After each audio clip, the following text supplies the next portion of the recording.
Our guest today does not need much of an introduction. Not only is Ryan Serhant the star of Bravo's $1 Million Listing New York and creator of one of the most followed real estate brands in the world, he is now the CEO and founder of a new real estate brokerage, Serhant.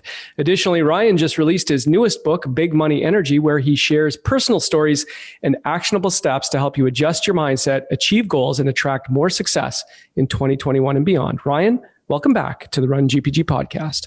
Thank you so much for having me. Happy to have you. I don't know if you know this. Well, obviously you know this, but you're a two-time guest alumni. Only a few people on that list.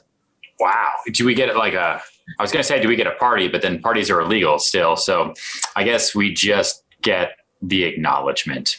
That's okay. Or a plaque. We'll make a plaque, something like that. So that'd be good. I like plaques. I like certificates, anything you can put up on the wall just to let everyone who knows when they show up, wow, this guy really cares about himself.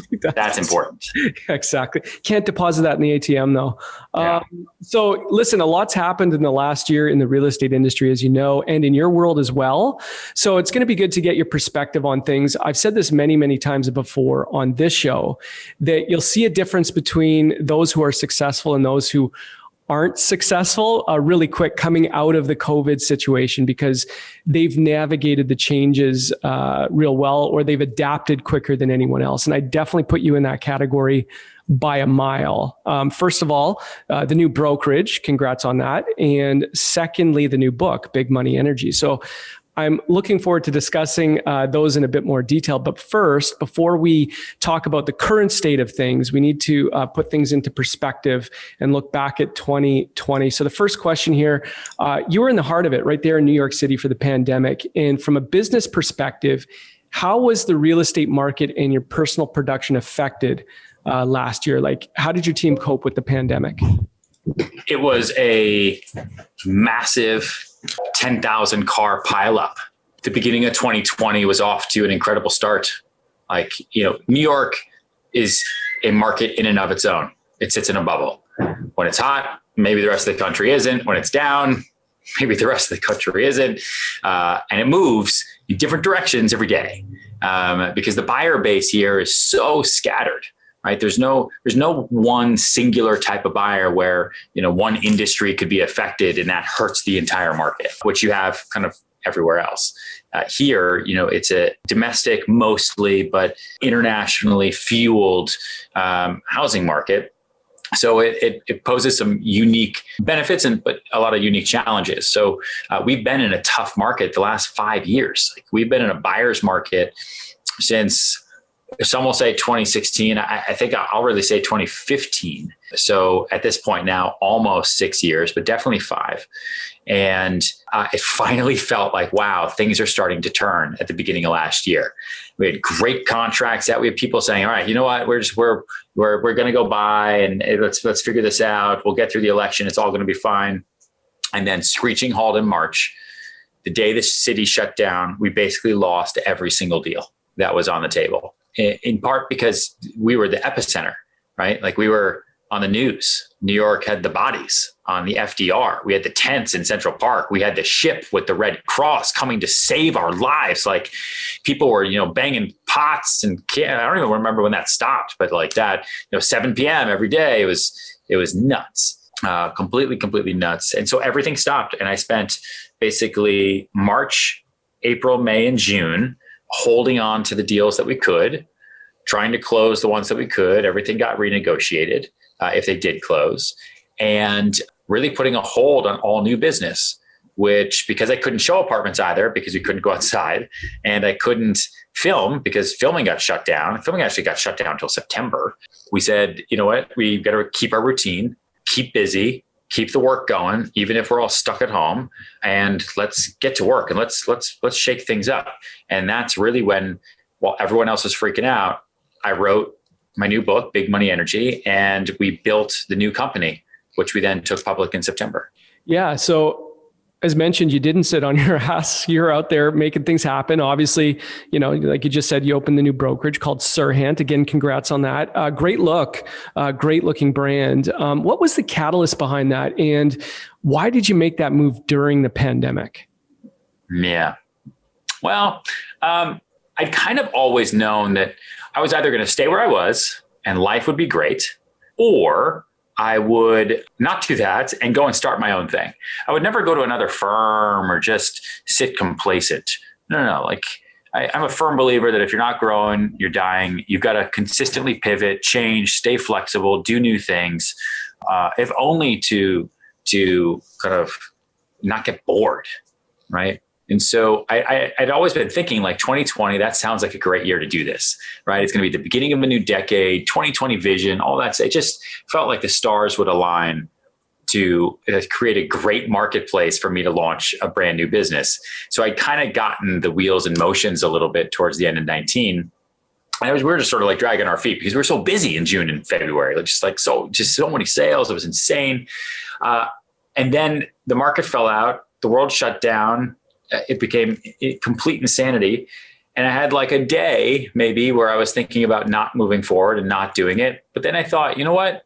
Expectations for me just got really low.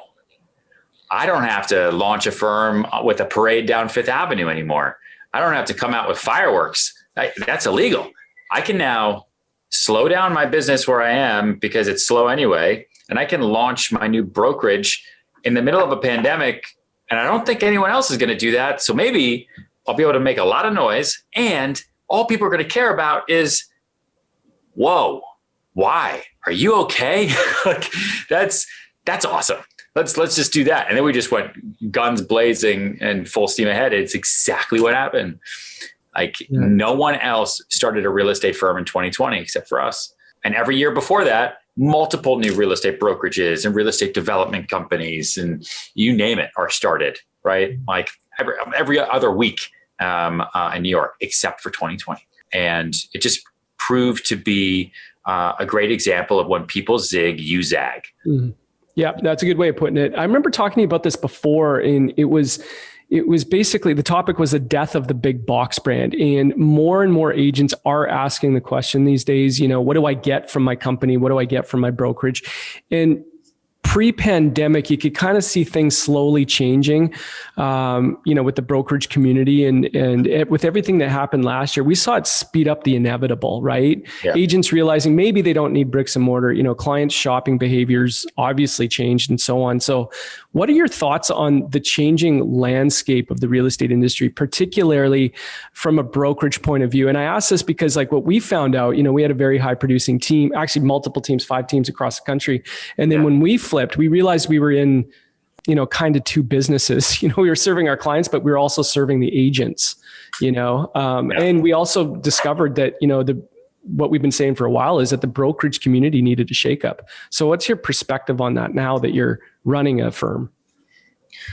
Oh yeah, for sure. I mean, that's what I exist on. And we've been very, very, very picky with who we bring in, almost kind of building slowly because we have so much business and it's not like I need to grow random agent counts in order to survive. So I really care about the quality, especially, we'll always care about the quality, but especially now. So we're all here personally involved in who gets to come, who gets to work here, because they are, the risk takers with our baby, and what they do is a direct reflection of our core goals and our culture. I cannot take a risk with that. But I think traditional box brokerage does not last much longer.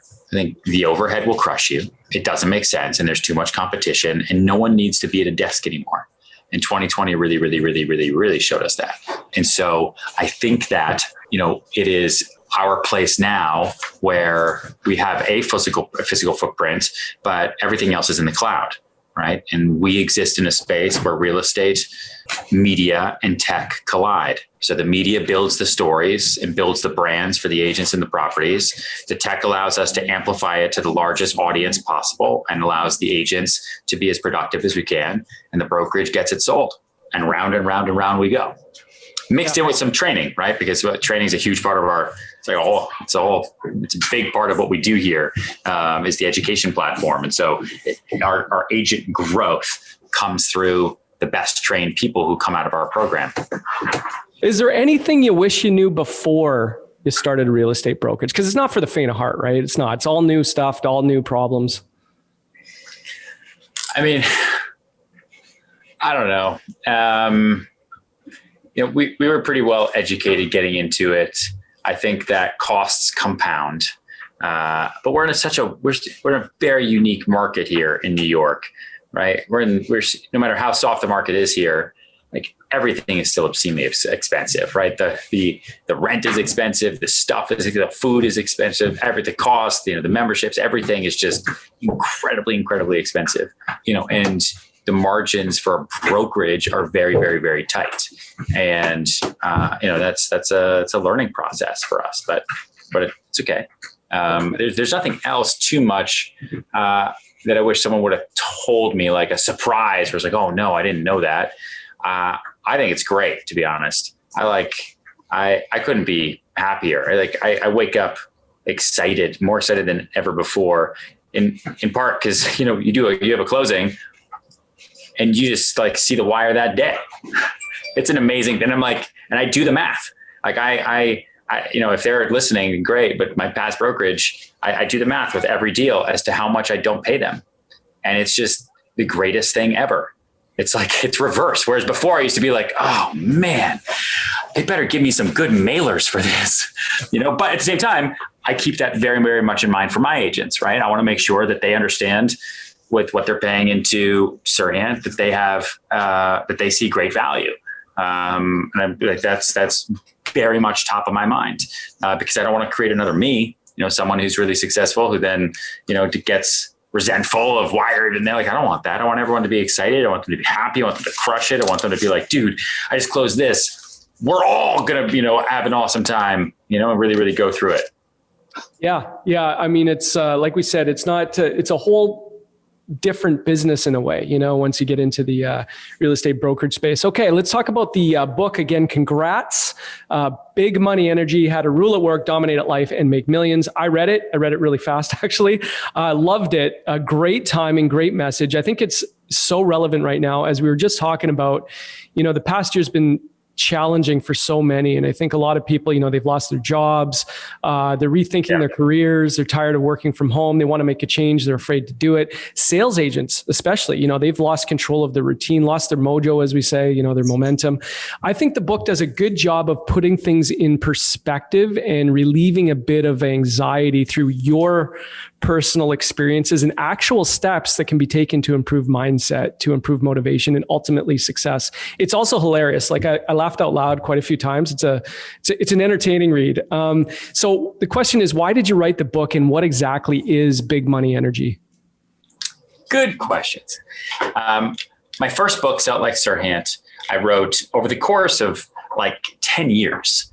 It was my sales Bible. Everything that I learned about how to sell, about how to structure my day, about how to build a career, I would just write down, and then I would give to my team. I had a large sales team based in New York, and we had agents that were also in Los Angeles and the Hamptons and Miami. And I really wanted them to know how I did everything I did so that they could be like me. And, I thought that was beneficial. And then it eventually morphed into a book about how to sell anything. It was real estate focused. People know me for selling real estate. It's what I do. And it really became kind of this toolkit for how to sell and how to build a sales career. If you're getting into real estate, or if you want to kind of ramp up your career, read Sell It Like Serhant, because maybe there are some tips and tricks and strategies that I do as a broker in New York that you've never even thought of. And if all else fails, at least my pain that is throughout that book will make you laugh. And then I had a lot of people come to me who said, listen, the book changed my life. I got into real estate because of it. The Bravo show is Sell It Like Serhant. It's really, really helped me. Your online course, I know what to say, how to say it, but I've got a pit in my stomach. I know what to do, but I'm 23. No one's going to believe me, right? I just got out of school, or, my palms are sweaty. People have they count themselves out before they even get into the ring. And it's classic, right? We see that in sports all the time. And I realized during quarantine, as I was talking to so many people on Instagram Live and Zooms, and that so many people were connecting their self-worth to their income. And I remember feeling that way. I remember being in New York in the early days of my career and really thinking I was a loser because I wasn't closing anything and trying to quit over and over and over. But if I quit, what else was I going to do? I was just going to move home, and then I had to leave New York. And so that my back was kind of up against the wall that way. I had to figure things out. And Big Money Energy is all about knowing what you want and going and getting it. Right? It is my blueprint for confidence and magnetic confidence, so that you can build yourself up into a position, not in 10 years, but like tomorrow and next week and this year, where you will start to attract success and attract confidence, because low energy is low income. And if you want to sell the most, do the most, right, you've got to be able to play it like you already have the money in your pocket. And that's a skill that people can learn. And that's why I put the book together, and I put it together in 2 months. It was crazy. And it's crazy to me that it's out less than a year before I even finished it. So yeah, that's why I did it. It's not a real estate book. Like, it's a book for entrepreneurs, salespeople. It's really a book for anybody. And you know what struck me too is that the concept of changing your energy and your mindset with the codes and the steps you outline in the book are actually backed by science, neurology, and psychology. So, for example, it was funny because I was reading a book at the same time called Psycho-Cybernetics. It's the findings of Dr. Maxwell Maltz, I think it is. And he outlines scientific evidence that by using daily visualization process in a calculated way, you can steer your mind in the direction you want. I think big money energy is a more down-to-earth version of that concept for entrepreneurs and salespeople. You know, as you say, literally anyone can do what you did to achieve success. It's all here step by step in the book. And you were able to change the projection of your career by doing the things you talked about in the book. So it's actually scientific too, you know, when you think about it. And another reason why the book needs to be read now, I think, is that, as we touched on, most of us have lost control of our routines, especially in real estate or in sales. And you talk about that in the book, but what can the everyday sales agent, sales professional do to take control again?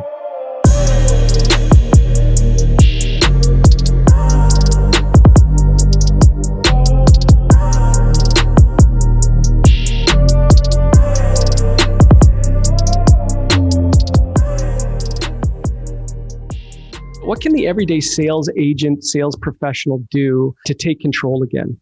Yeah, it's to take control again, it's to take control back, right? The first thing I think you need to do, and I like that you brought up the power of positive thinking, because I'm a firm believer in that. Even if you have to have some sort of visualization, materialistic item like I did with a fake Rolex on my wrist, you know, that let me know that one day this is going to be real. Not tomorrow, but it will be. And it just makes me feel a little bit better. You need to define who the future you is, right? And you actually need to write that person down. I think a lot of people just think, well, I'm going to be older, or I'm definitely going to be successful. Okay, well, what does that look like actually? Like, what's your commute like? Mm-hmm. What kind of car are you driving? Do you even drive a car? What's your house look like, right? How much do you weigh, right? What do you look like? Give me exact crazy details. And I know it's hard, but I'm telling you, if you write down who the future you is, and you don't have to go 10 years out, right? You can go 2 years out. That is now the person that you work for. Okay. Then you're going to do an energy audit, and you're going to ask a friend who you trust. You might have to ask a couple of friends, and you're going to ask them, please define me without using my name, and see what they say. Their answers might surprise you, and be prepared to be okay with constructive criticism. You know, I didn't know when I did this in 2009, like I didn't know that I had a really, really weak handshake, and I walked around the city with my eyes on the ground.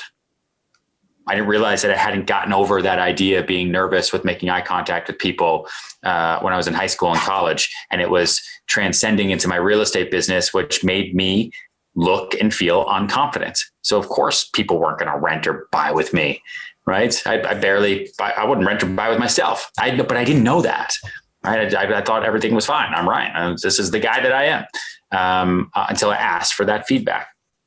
And then you become an opportunist, right? You open yourself up to as many opportunities as possible, being well aware that you do not have to wait for opportunity to come to you. And I think a lot of people wait, right? They wait and complain. But I think if you can open yourself up for different opportunities anywhere and say yes to as many of them as you can, you will find that energy as you work towards becoming future you. For me personally, I think about Ryan 2030, I don't know, 100 times a day maybe, right? Because that's the guy that I work for. because before I know it, I will be him. And I want to make sure that he has a great life. Yeah, it's interesting perspective. It's science. The self-audit was really good in the book where you ask for feedback and actually take it. I think that's the hardest part for people is to actually listen and accept it instead of getting defensive about it. And unless it's, I think, what did you call it in the book? The annoying, the stuff that doesn't matter. Like, if you don't like my feet, foot hater. I actually laughed out loud when you said I laughed out loud.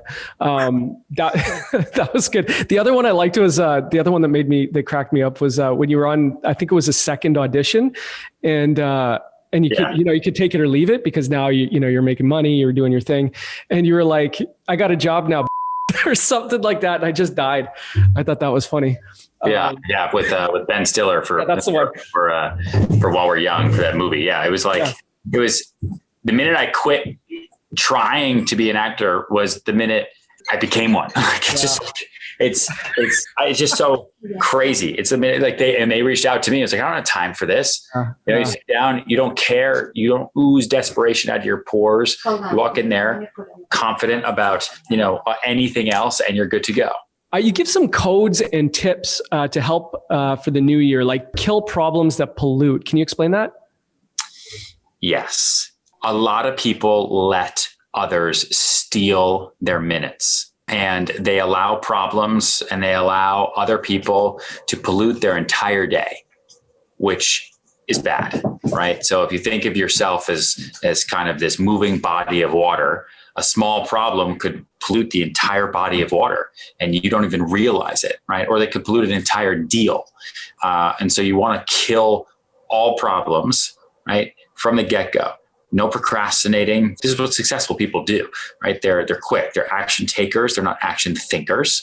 And it is all about making fast decisions and figuring it out, right? Do not over contemplate, do not overthink, and remove any issues, whether they're in your life or in a deal you're working on, as quickly as you possibly can before they pollute that amazing body of water you've been working on for so long.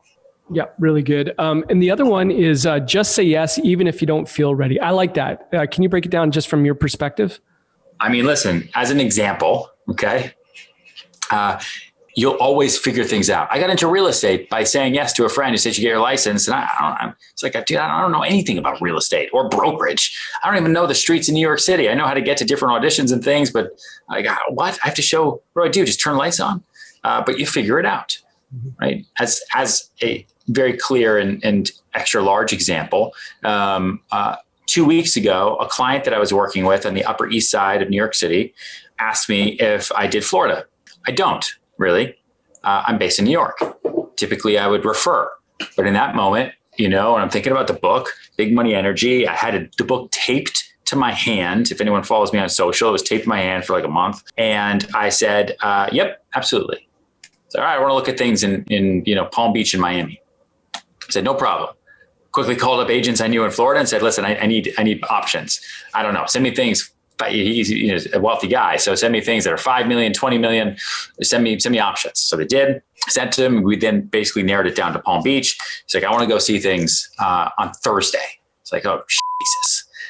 Okay, book flight. We're going to figure this out. We're going down. In my calendar, that Wednesday night was a 3-hour block that just said, learn Palm Beach, where I just studied and memorized everything I possibly could so that the minute we got there, I would never be at a loss for words about the marketplace, the comps, the streets, the schools, the restaurants, anything that's happening.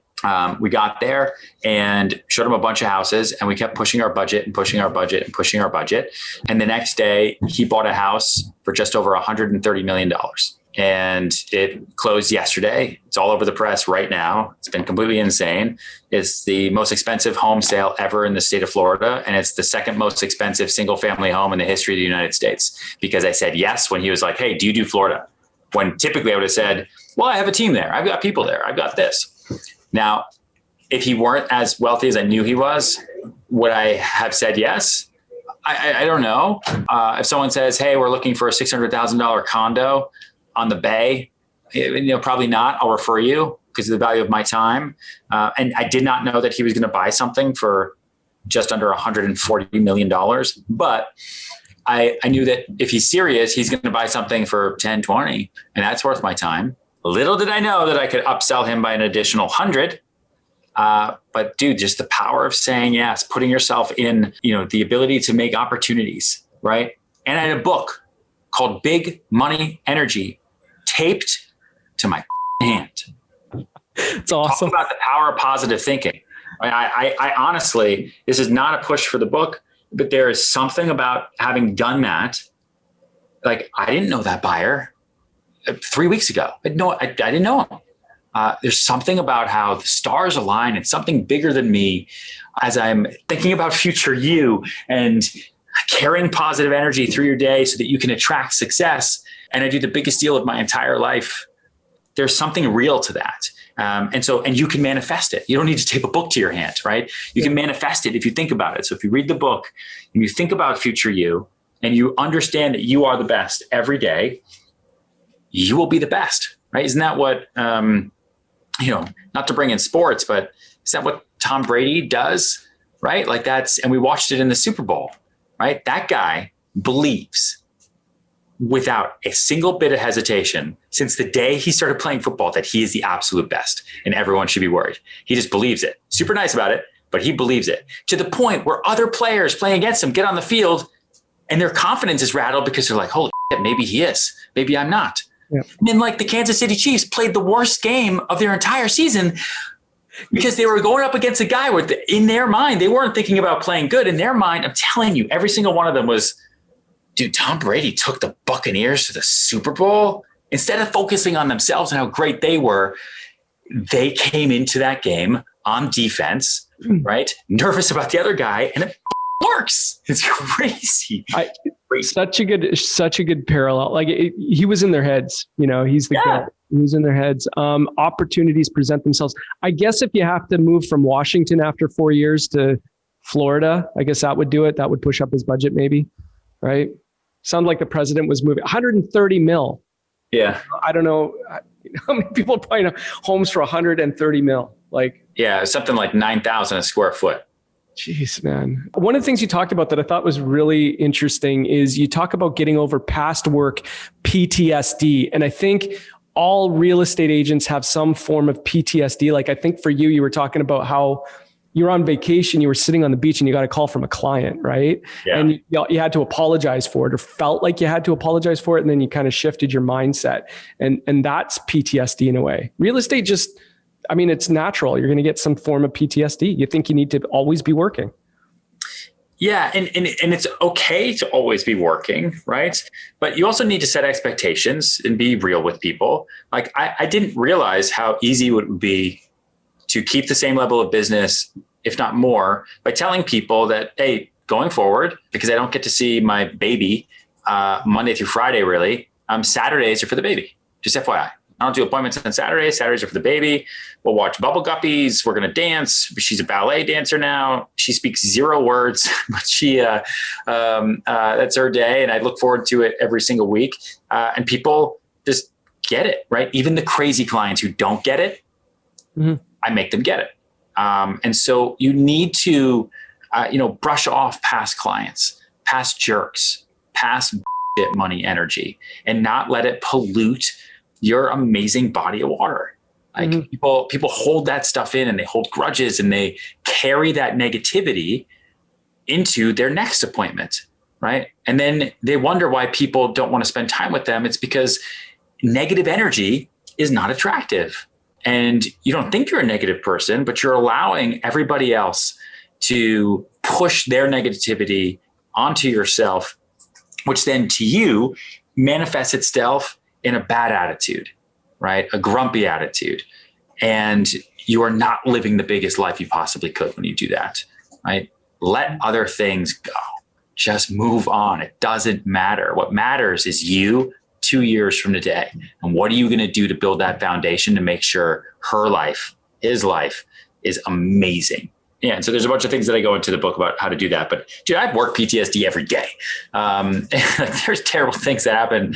No deal is easy except for that one, dude. The Palm Beach deal was the easiest, craziest deal I've ever done. Like I will never experience that ever. We basically just said, hey, should we break a record? And I said, I think so. And they did. And that was it. It was just like, I've never, dude, I do $800,000 deals that take 2 years and crush my soul.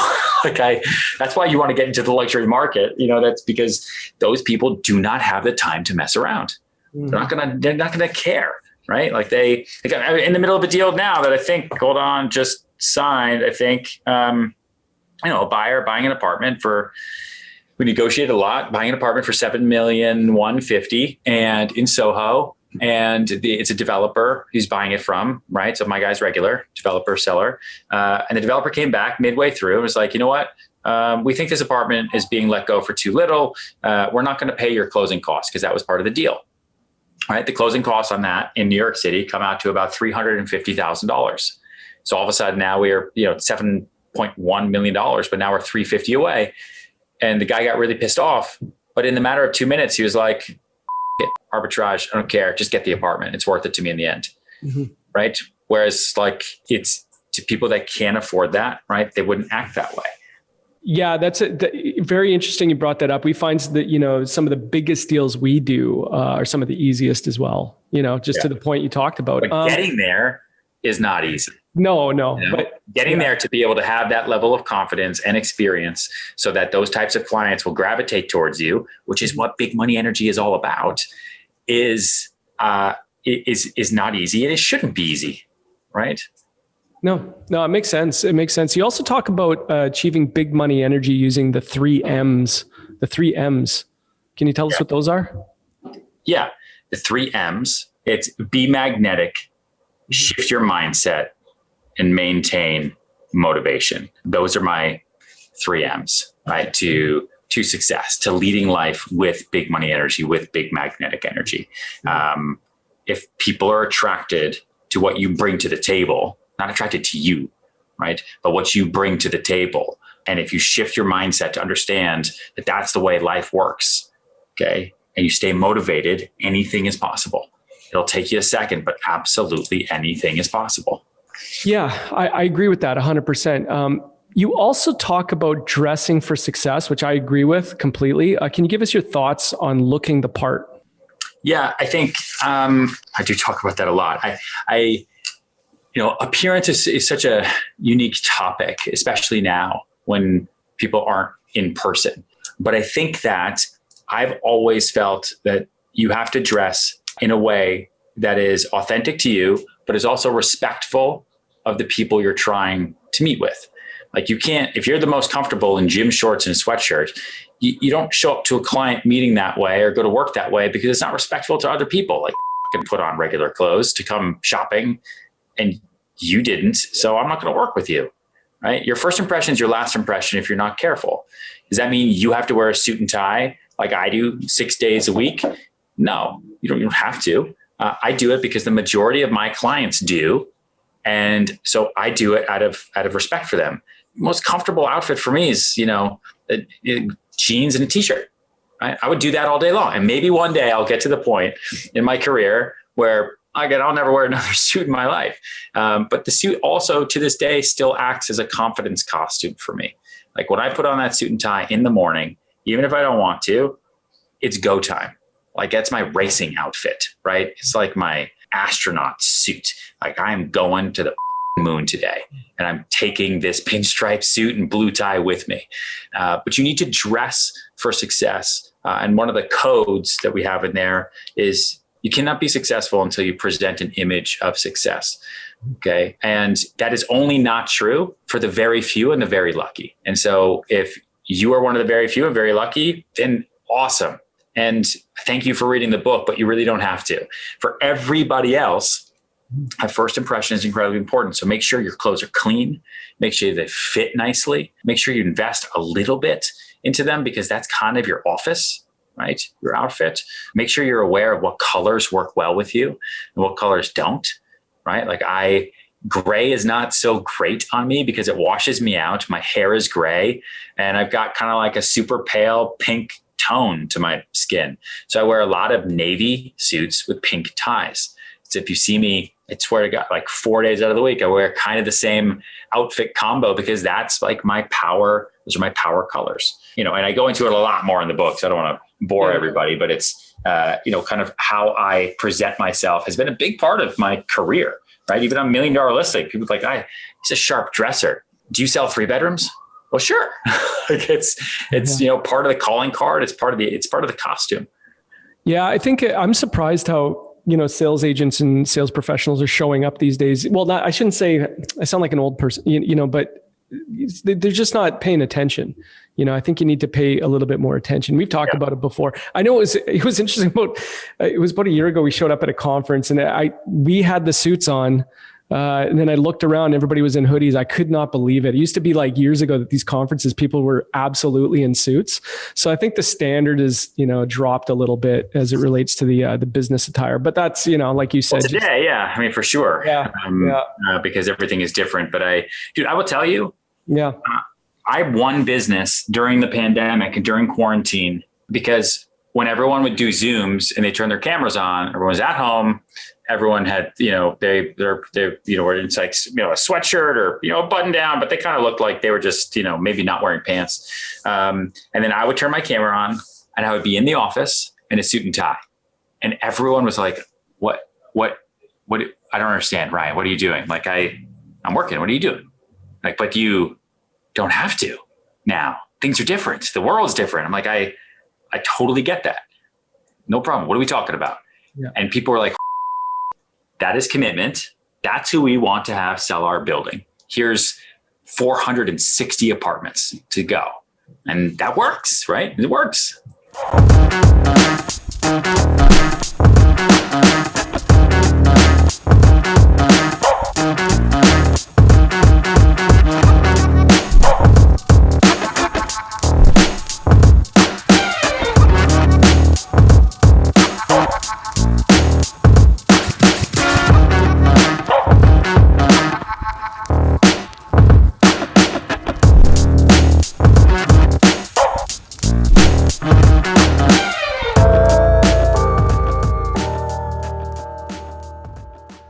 Lead by example. Real quick, in the time we have left, can you touch on goal setting for a minute? Like, just what's the importance for business builders to set goals besides the obvious? You want to set realistic goals, and you then want to break it down to what you have to do every single day to get there, right? It's not enough just to say, I want to sell X every year, or I want my company to get to Y.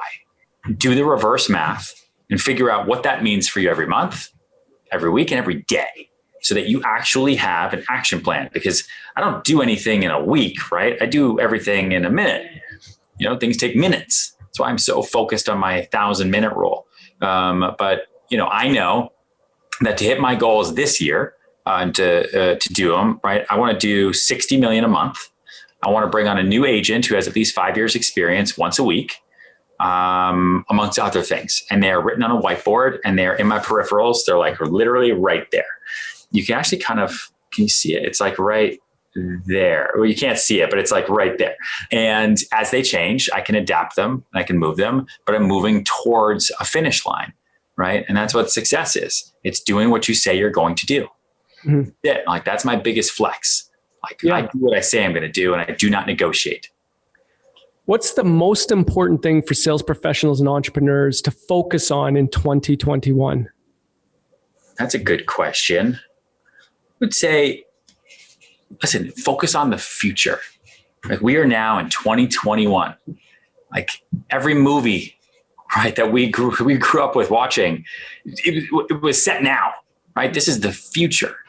How is your business going to change in the 2020s? And don't just wait for it to happen. Adapt today so you can get ahead. Do not be the guy who said in 1994, when AOL started rolling out dial-up internet on everyone's home computer and it would take forever to log in, that this will never really do anything, right? Like, don't be that guy. Okay? Everyone wants to move faster. That's what all of the advantages are that we have now. So how is your business going to change, and how can you pivot and start doing that today so that you in the future are successful? And I think a lot of us are very fortunate right now to be in markets that are busy. So soak it up, soak it up in 2021. Soak it up, move, make moves, save money, build, grow, adapt. Do not slow down. Stay fast. Yeah, that's good advice. That's great advice, actually. So thanks for sharing that. And what's next for the Serhant brand? We just announced our permanent office space. So I'm actually headed there right now when we get off. And we're going to build that out, move in this spring, and kind of do the first Serhant House concept for real estate, tech, and media. It was really, really exciting. And then from there to the moon, man. From there to other markets to the moon. Okay, so here's the final question. You're opening a bottle of champagne 1 year from now, celebrating something you've accomplished. What would that be? In February 2022, celebrating something I've accomplished would be, you know what? It's a tough one. I know it's a tough one. I know. Planting the flag somehow, some way in our next market, because that would be very fast. But if we could do that, that would mean that the next 12 months go incredibly well. Yeah. So well that time to expand. Yeah. You'll be surprised too. Like we thought the same thing. We quickly expanded to, 3 provinces, which is like 3 states, from your perspective, all with different rules, different laws. We were able to expand real quick because once you figure out the model, then it's easy to kind of with the name recognition you have and the brand you have, it'd be quite easy, I think, for you to do that. Yeah. From my perspective. Again, I'll edit here, but so that's cool. That's really, really interesting. What an awesome discussion. As we say, success leaves clues. I think big money energy should be required reading for agents, sales professionals, and entrepreneurs who have big plans for the year. Again, thanks, Ryan. Much appreciated. Can't wait to see what's next for the Serhant brand. Thanks, man. I'll talk to you soon.